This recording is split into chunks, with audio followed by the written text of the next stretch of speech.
Assalamualaikum dan salam sejahtera. Saya Nazri Kaha. Ini Agenda Awani dari World Trade Center Kuala Lumpur. Alhamdulillah kita sudah memasuki bulan mulia, bulan Ramadan Al-Mubarak, dan dalam masa yang sama negara juga sudah beralih ke fasa peralihan endemik bermula 1 April lalu, dan kebanyakan apa yang kita lalui sepanjang 2 tahun lalu sudah pun diangkat seperti SOP untuk program-program sosial, termasuk juga program keagamaan di masjid dan surau, dan proses pengoperasian berkaitan dengan program-program keagamaan dan sebagainya bermula juga serentak dengan ketibaan bulan Ramadan yang mulia ini. Alhamdulillah, kita lihat saf-saf pun sudah pun dirapatkan semula. Begitu juga program-program Ihya Ramadan sudah pun rancak dilakukan ataupun dilakukan oleh umat Islam bermula dengan malam pertama tarawih hinggalah ke hari ini. Jadi untuk melihat perkara ini secara besarnya dan secara khususnya bagaimana pengoperasian program-program keagamaan dan juga institusi agama ini akan menjadikan Ramadan lebih bermakna, dan juga fasa peralihan endemik akan lebih bertertib sifatnya. Jadi saya bersama dengan Yang Berhormat Datuk Idris Ahmad, Menteri di Jabatan Perdana Menteri untuk Hal Ehwal Agama. Assalamualaikum Datuk, apa khabar? Waalaikumsalam. Apa khabar Nazri? Alhamdulillah. Datuk, terima kasih walaupun dengan kesentukan masa dan juga pelbagai program sepanjang Ramadan ini sempat juga untuk bersama kami di Agenda Awani. Terima kasih Datuk. Sama-sama. Tok, Terima kasih. mungkin untuk sebagai permulaan, apabila kita sudah memasuki fasa peralihan endemik 1 April lalu dan kebetulan umat Islam menyambut Ramadan, jadi dari pemerhatian Datuk dan juga pihak berkaitan dengan agama seperti JAKIM misalnya, adakah kita sudah mula beralih ke fasa endemik ini dengan penuh tertib, dan fungsi-fungsi seperti masjid, surau dan juga institusi lain yang dibenarkan untuk berkumpul semula dapat berjalan dengan lancar? Bagaimana pemerhatian Datuk? Assalamualaikum warahmatullahi wabarakatuh. Terima kasih saudara Nazri. Walaupun Nabi SAW menyebut tentang orang yang berpuasa ini ada 2 kegembiraan. Satu kegembiraan dia ialah ketika berbuka, dan yang keduanya ialah kegembiraan untuk bertemu dengan Allah Subhanahu Wa Taala.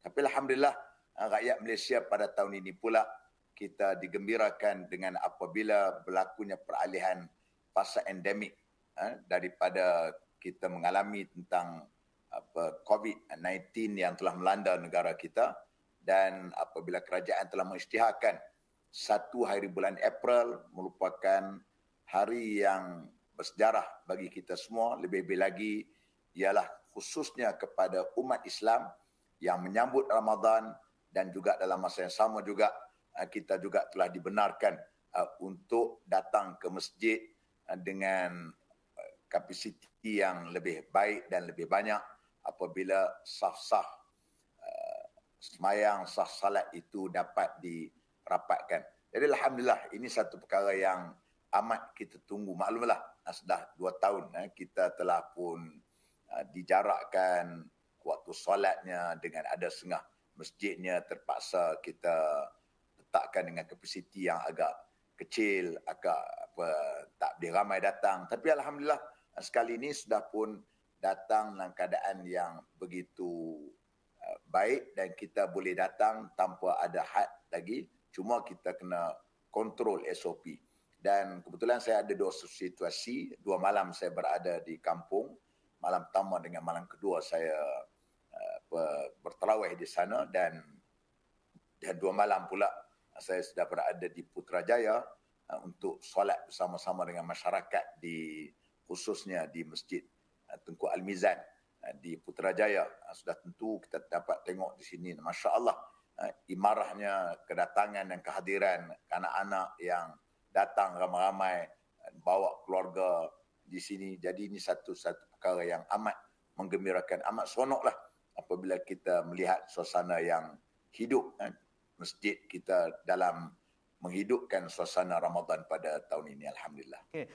Mungkin Datuk nak jelaskan lagi tentang pengoperasian masjid, surau dan juga institusi agama ini dalam fasa peralihan endemik, kerana apa pun kita mesti akur dengan prosedur operasi standard ataupun SOP yang ditentukan, dan apatah lagi berkaitan agama ini ada SOP-SOP ataupun kuasa-kuasa yang tertakluk kepada kuasa negeri. Jadi mungkin Datuk nak jelaskan tentang itu. Jadi itulah alhamdulillah lah. Sebab itu apabila diisytiharkan satu hari bulan itu bersama-sama dengan KKM sendiri membolehkan supaya kita boleh merapatkan saf. Walau bagaimanapun, bidang kuasa majlis agama negeri adalah merupakan kata pemutus untuk membenarkan sama ada kapasiti masjid itu dibuka dengan secara meluas ataupun sah dirapatkan atau tidak, terletak di bidang kuasa majlis agama negeri. Alhamdulillah, boleh dikatakan semua dari kalangan pihak majlis berkuasa agama negeri yang telah pun membenarkan untuk masyarakat dan umat Islam datang ke masjid berdasarkan kepada SOP-SOP yang telah ditentukan. Maka apa yang penting, perlu kita yang hadir ke masjid ini, perlu untuk kita adanya disiplin mengikut SOP yang telah ditentukan. Program-programnya boleh dibuka dengan program iftarnya, program ada setengah-setengah tempat adanya tazkirahnya dibenarkan. Itu adalah merupakan satu kelainan sejak 2 tahun kita tidak boleh bersuasana seperti begitu rupa. Alhamdulillah. Okey, Datuk, berkaitan dengan prosedur operasi standard ataupun SOP ini, kita tahu dengan kitibaan Ramadan 1443 Hijrah, tetapi kita belajar juga sepanjang 2 tahun apabila institusi agama seringkali menjadi tempat ataupun kluster penyebaran COVID-19 sebelum ini ketika memuncaknya varian Delta satu ketika sebelum ini. Jadi bagaimana dengan SOP yang ditetapkan walaupun kita tahu sudah pun dibenarkan dengan kapasiti yang hampir penuh dengan segala program-program yang kita tidak benarkan sebelum ini sudah dibenarkan seperti pengimarahan masjid dan sebagainya, tetapi kita perlu beringat supaya walaupun ada di kalangan warga kita mungkin ambil mudah ataupun lemaslah nak pakai pelitup muka, kadang-kadang bila AJK tegur ke dia marah balik dan sebagainya. Jadi apa ingatan Datuk supaya kita saling mengingati dan kita mengingati apa yang sudah pun sukar kita lalui 2 tahun lalu tidak berulang lagi? Okey, sebagaimana kita tahu bahawasanya virus yang melanda negara kita dan seluruh dunia ni benda yang amat menggerunkan dan kita tak nampak. Ini satu musuh kita yang kita tak tahu, yang kita tak nampak. Dan termasuklah juga di tempat rumah-rumah ibadah juga tidak terkecuali. Cuma alhamdulillah, saya melihat bahawasanya di tempat-tempat di masjid atau di surau, madrasah sebagainya, tempat yang kita anggap sebagai antara tempat yang agak disiplin dari kalangan orang yang hadir ke sana.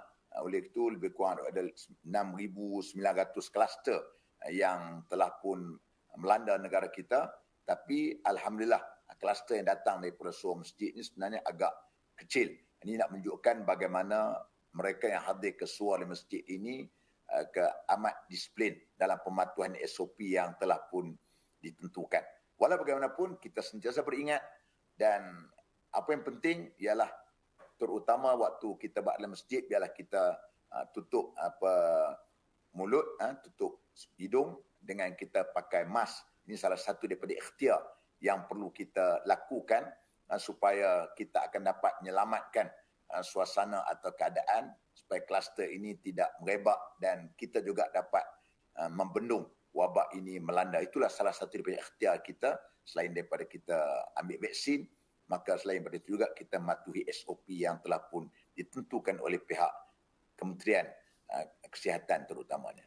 Datuk, dalam kita gembira dengan pembukaan fasa peralihan endemik ini, dan Datuk kata kita ni umat Islam ada berita gembira apabila kita ingin berbuka dan ketibaan Ramadan dan itu dinyatakan, tetapi kita masih mengingati bahawa 2 tahun yang lalu ini amat menduka citakan. Ada di kalangan kita yang sudah pun pergi, rakan baik kita mungkin, ibu bapa kita mungkin, ahli keluarga kita yang terdekat. Jadi bagaimana pandemik ini menjadi ibrah kepada kita supaya kita sentiasa beringat dan segala bencana yang kita terima ataupun melanda negara kita sebagai satu peringatan kepada kita untuk melakukan yang lebih baik apabila kita diberi orang kata pun peluang dengan nyawa yang lebih panjang dapat kembali hidup semula seperti mana yang kita nikmati selepas 1 April ini. Okey, walaupun dalam keadaan kita gembira, kita juga melihat bagian lebih kurang 35,000 rakyat Malaysia yang terkorban setakat ini apabila hasil daripada wabak COVID ini. Dan kita mengharapkan mereka yang telah menemui Allah Subhanahu Wa Taala, terutamanya dari kalangan orang-orang Islam, mereka ini tergolong dari kalangan mereka yang saleh, mereka yang dikumpulkan bersama-sama dengan para anbiya dan juga dengan para syuhada. Dan sebab itu pada kita ialah apa yang berlaku, setiap apa yang berlaku bagi kita orang-orang yang beriman ini, anggap itu adalah merupakan satu, apabila satu berlaku bala kepada orang Islam, satu kita kena ingat dia adalah merupakan satu kafarah, satu untuk dia nak menyuci kesilapan dan dosa kesalahan yang kita lakukan.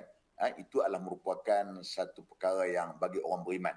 Bagi orang beriman ni, apabila dia dapat satu musibah, dia mengucap syukur juga kepada Allah Subhanahu Wa Taala, dan kalau dia dapat nikmat pun dia bersyukur kepada Allah Subhanahu Wa Taala. Kerana dia tahu semua yang datang itu sebagaimana yang selalu kita lafazkan, inna lillahi wa inna ilaihi raji'un. Itu adalah merupakan satu lafaz yang kita ungkapkan ketika kita ditimpa dengan musibah seperti begitu. Dan apabila kita banyakkan, termasuk saya sendiri pun adalah merupakan alumni kepada COVID lah. Saya pun pernah kena COVID, iaitu pada bulan 2 sebelum waktu tu belum ada vaksin lagi, tahun lepas, kita kena belum ada vaksin lagi, tapi alhamdulillah waktu tu gejalanya tidak kuat pada saya, dan alhamdulillah saya pun juga tidak mempunyai komplikasi yang lain. Maka itu semua benda yang kena penyakit seperti begitu, datang seperti begitu, maka sudah tentulah memberikan keinsapan kepada kita terhadap apa saja yang berlaku itu kepada kita. Apabila berlaku bala, berlakunya ujian kepada kita, semuanya kita mengingatkan bahawasanya Allah Subhanahu Wa Taala itu ialah Maha berkuasa, dialah yang menyembuhkan kita dan dialah yang menimpakan penyakit kepada kita. Yang penting kita mesti tahu kita adalah merupakan hamba kepada Allah Subhanahu Wa Taala yang sentiasa beringat terhadap apa yang berlaku tadi.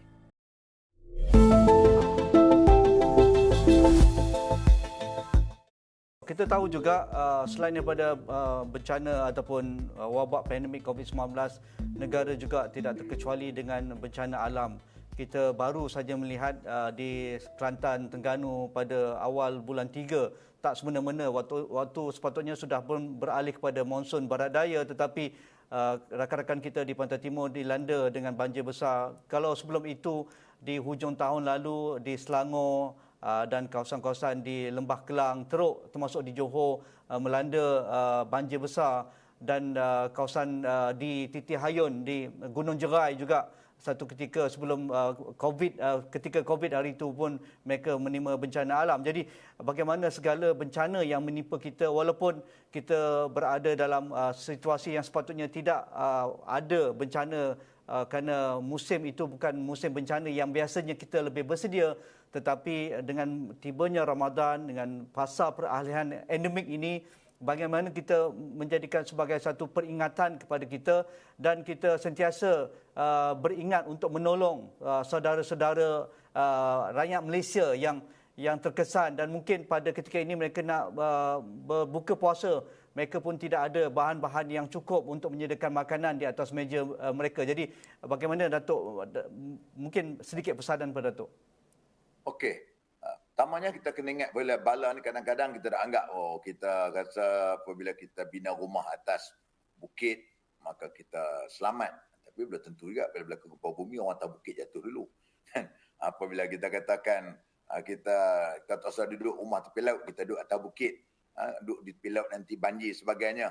Tapi bagai-bagai datang itu ialah bala yang Allah Subhanahu Wa Taala tu lebih mengetahui, ataupun musibah yang berlaku itu Allah Subhanahu Wa Taala lebih mengetahui sebab apa berlaku demikian-demikian. Semuanya ialah merupakan untuk menguji kepada kita sama ada kita ini menjadi hamba yang bersyukur ataupun hamba yang kufur terhadap apa yang Allah Subhanahu Wa Taala berikan kepada kita.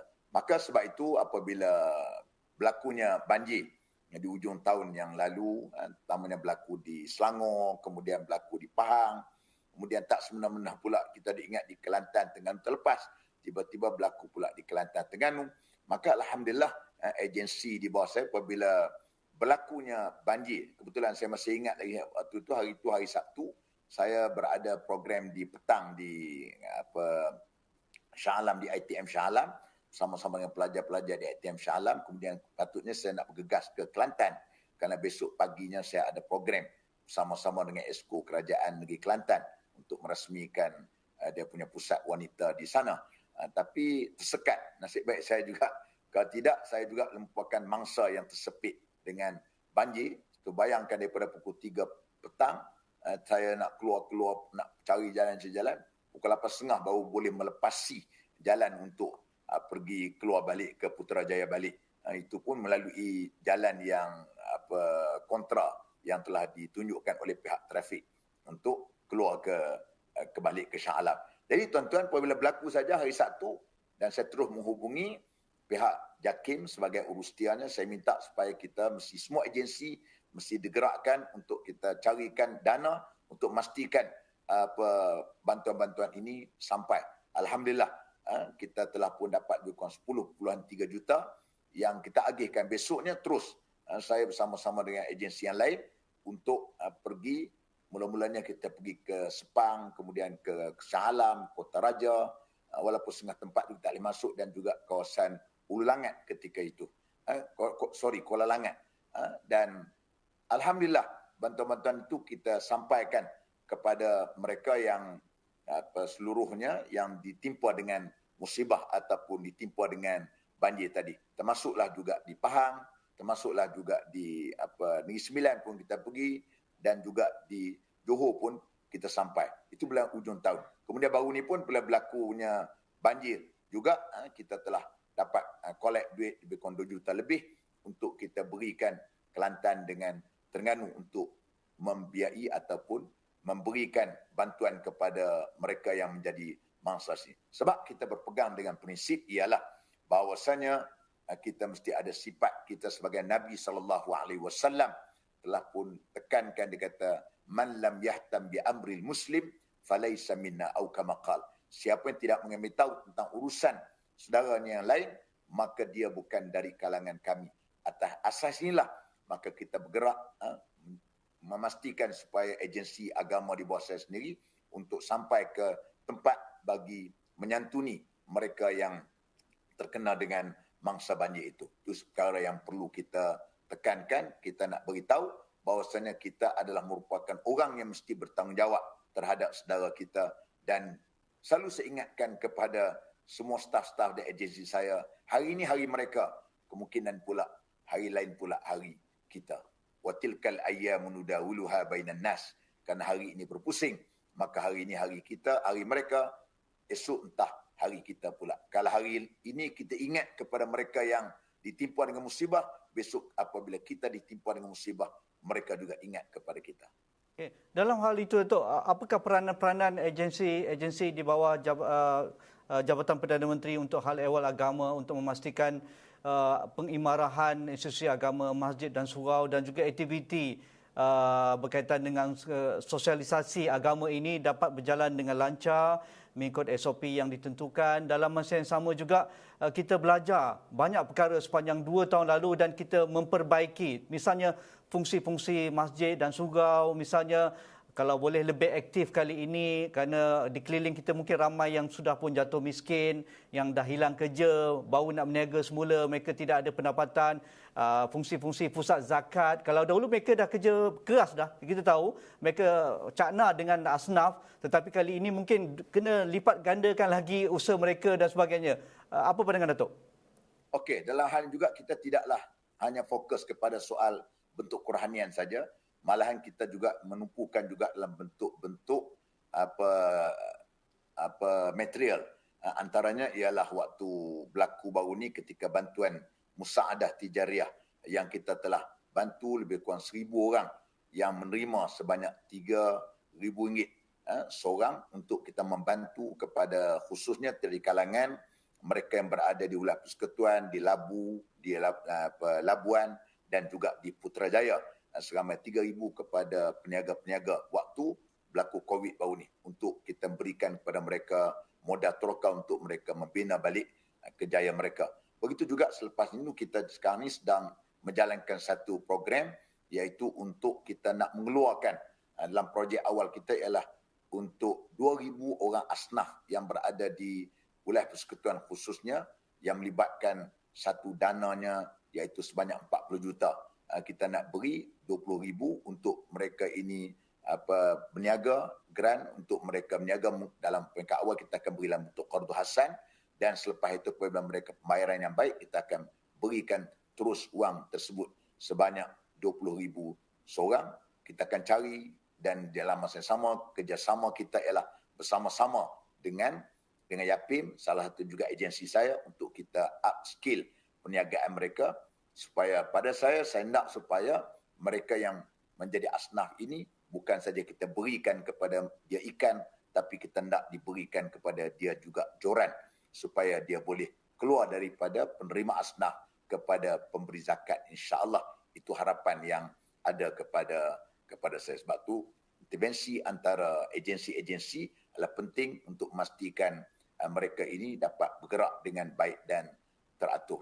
Okay. Mungkin akhir sekali segmen 2 ni, Datuk. Pesanan Datuk kepada pakar-pakar agama kita, asatizah kita ni lah, ada di kalangan mereka ini yang begitu vokal lah menentang vaksinasi, booster dan sebagainya. Tetapi apabila dibenarkan untuk ke masjid, mereka seolah-olah mendiamkan diri bahawa kerajaan sudah membenarkan semua aktiviti pengimaran surau masjid dan sebagainya. Jadi mengapa peranan ahli agama, asatizah kita ini penting untuk menyeru kepada kebaikan? Kalau kerajaan minta kita ke depan untuk mendapatkan suntikan penggalak, patutnya mempromosikan jugalah. Tetapi apabila mereka tidak mahu, mereka membawa suara-suara penentangan ini melalui kuliah-kuliah mereka dan sebagainya. Tetapi dengan kedatangan Ramadan dan tak lama lagi kita nak beraya dan sebagainya, apa pesanan Datuk? Allah Subhanahu Wa Taala menyebut, dia kata fasalu ahla zikri in kuntum la ta'lamun. Tanyalah ahli yang tahu kalau kamu tak tahu. Dalam hal perubatan, jangan tanya saya. Kena tanya doktor. Kena tanya ahli dia. Kena tanya. Nak buat rumah, kita kena tanya arkitek. Kita nak baiki kereta, kita tanya mekanik. Itu kena tanya ahli dia. Bab vaksin, bab penyakit sebagainya, kita kena percaya dengan orang yang alim bab berkenaan dengan hal seperti begini. Tak sepatutnya kita sebagai orang agama yang kita pun mengaji bab berkenaan dengan ayat ni tadi, kita tahu yang kita pun tidak mahir dah cakap bab-bab berkenaan dengan hal seperti begini, maka sepatutnya kita sama-sama menyokong dalam soal untuk sama-sama kita mengambil vaksin dan menggalakkan orang mengambil vaksin. Lebih teruk lagi, kita pula menjadi penghasut kepada orang, tak apa nak kena elok lah. Tak sepatutnya berlaku begitu. Kerana dalam Islam, kita memang vaksin tu salah satu ikhtiar, bukan satu-satunya ikhtiar yang perlu kita lakukan. Ini salah perkara yang perlu kita letakkan dalam diri kita. InsyaAllah terutamanya dari kalangan para asatizah yang memerlukan kepada soal kerjasama untuk memastikan suasana kesihatan awam kita berjalan dengan baik dan teratur. Kita tak nak berlaku macam ni menyebabkan mudaratnya. Kerana dalam Islam, kepentingan umum itu lebih daripada kepentingan diri kita. Terima kasih. Terima kasih Datuk Idris Hamad, Menteri di Jabatan Perdana Menteri. Mungkin nak menjelang raya, mungkin satu sesi dengan saya sekali lagi Datuk, untuk kita orang kata pun bagi pencerahan berkaitan dengan SOP untuk hari raya pula. Terima kasih Datuk sekali lagi atas masa yang ada bersama kami di Agenda Awani pada malam ini. Sekian, Assalamualaikum, kita jumpa lagi.